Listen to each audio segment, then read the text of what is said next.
സദ്യയിലെ special വിഭവമായ പരിപ്പിൻ്റെ video ആണ് കേട്ടോ ഇന്ന് നമ്മൾ അപ്ലോഡ് ചെയ്യാൻ പോകുന്നത്. പൊതുവേ തെക്കൻ ജില്ലകളിലാണ് പരിപ്പ് കാണുന്നത്, വടക്കോട്ട് പോകുമ്പം സാമ്പാറൊക്കെയാണ് കേട്ടോ. പുതിയൊരു വീഡിയോയിലേക്ക് എല്ലാ കൂട്ടുകാർക്കും സ്വാഗതം. വീഡിയോ സ്കിപ്പ് ചെയ്യാതെ ഫുള്ള് കാണണം. ഇഷ്ടപ്പെട്ട ചാനലൊന്ന് സപ്പോർട്ട് ചെയ്യണേ. ഞാനിവിടെ കുറച്ച് ചെറുപയർ വറുത്തിട്ട് അമ്മിയിലിട്ട് ഒന്ന് ചതച്ചതിന് ശേഷം അത് പാറ്റി അതിൻ്റെ തൊലിയൊക്കെ കളഞ്ഞ് നല്ല വൃത്തിയാക്കി വെച്ചേക്കുവാണ്. മിക്സിയിലിട്ട് പൾസ് മോഡിലിട്ട് ചെറുതായിട്ട് ഇങ്ങനെ ഒന്ന് ക്രഷ് ചെയ്ത് എടുത്താലും മതി. അപ്പോൾ അത്രത്തോളം പരിപ്പ് നമുക്ക് ചെറുപയർ പരിപ്പ് വേണ്ട, ഞാൻ കുറച്ചേ എടുത്തിട്ടുള്ളൂ.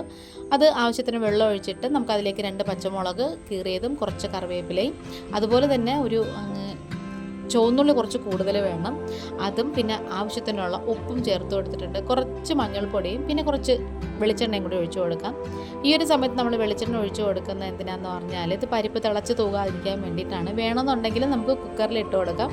പക്ഷെ നമ്മൾ കുക്കറിൽ ഇടുന്നതിനേക്കാളും ഇതുപോലെ നമ്മൾ ചെയ്തെടുക്കുന്നതാണ് കുറച്ചും കൂടെ ടേസ്റ്റ്. ഇനി ഇതിൻ്റെ അരപ്പിന് വേണ്ടിയിട്ട് ഒരു 5 അല്ലി വെളുത്തുള്ളിയും പിന്നെ അതുപോലെ തന്നെ ഒരു 1/2 ടീസ്പൂൺ ജീരകവും പിന്നെ 1/4 ടീസ്പൂൺ മഞ്ഞൾപ്പൊടിയും കുറച്ച് തേങ്ങയും കൂടി എടുത്തിട്ടുണ്ട്. അത് നന്നായിട്ടൊന്ന് അരച്ച് വെച്ചേക്കണേ. നല്ല ഭയങ്കരമായിട്ട് നമ്മൾ പച്ചടിക്കും പുളിശ്ശേരിക്കും അരയ്ക്കുന്നത് പോലെ ഭയങ്കര നൈസായിട്ടൊന്നും അരയണ്ട. കുറച്ചും കൂടെ ഒരു പരുവം അതിന് മുമ്പ് നിൽക്കുന്ന ആ ഒരു പരുവത്തിൽ നമുക്കൊന്ന് അരച്ചെടുക്കാം. നമ്മളിതിലേക്ക് ഇട്ടതെല്ലാം ഏകദേശം നന്നായിട്ട് ഇങ്ങനെ വെന്ത് വന്നിട്ടുണ്ട്. പയറൊക്കെ ആകുമ്പോൾ പിന്നെ വലിയ വേവൊന്നുമില്ല, പെട്ടെന്ന് തന്നെ വെന്ത് കിട്ടേ. ആ ഒരു പച്ചമുളകൊക്കെ ഇതിനകത്ത് കിടന്ന് നന്നായിട്ട് ഇങ്ങനെ വെന്ത് ഉടഞ്ഞ് വന്നിട്ടുണ്ട്. ചുവന്നുള്ളിയും അതുപോലെ തന്നെ നല്ല ഉടഞ്ഞ് വന്നിട്ടുണ്ട്. ഇനി നമ്മൾ നേരത്തെ അരച്ച് വെച്ചിട്ടുണ്ടായിരുന്ന ആ കൂട്ട് ഇതിലേക്ക് അങ്ങ് ചേർത്ത് കൊടുക്കാം. സദ്യയിൽ നമുക്കെന്ന് പറഞ്ഞാൽ ആദ്യം പരിപ്പാണ് വിളമ്പുന്നത്, പക്ഷെ വടക്കോട്ട് പോയാൽ ആദ്യം സാമ്പാറാണ് കേട്ടോ വിളമ്പുന്നത്. പക്ഷെ നമുക്കെന്തോ പരിപ്പും പപ്പടം എന്ന് നെയ്യും എന്ന് പറയുമ്പം അതാണ് ഒരു സദ്യ കഴിച്ച ഫീല് തോന്നുന്നത്. ഇനി നമുക്ക് കൈ എടുക്കാതെ തന്നെ നന്നായിട്ട് ഇങ്ങനെ ഇളക്കി കൊടുക്കണം. ഇത് തിളയ്ക്കാൻ പാടില്ല, പരിപ്പ് തിളക്കരുതെന്നാണ് പറയുന്നത്, പക്ഷെ നല്ല പത വരണേ.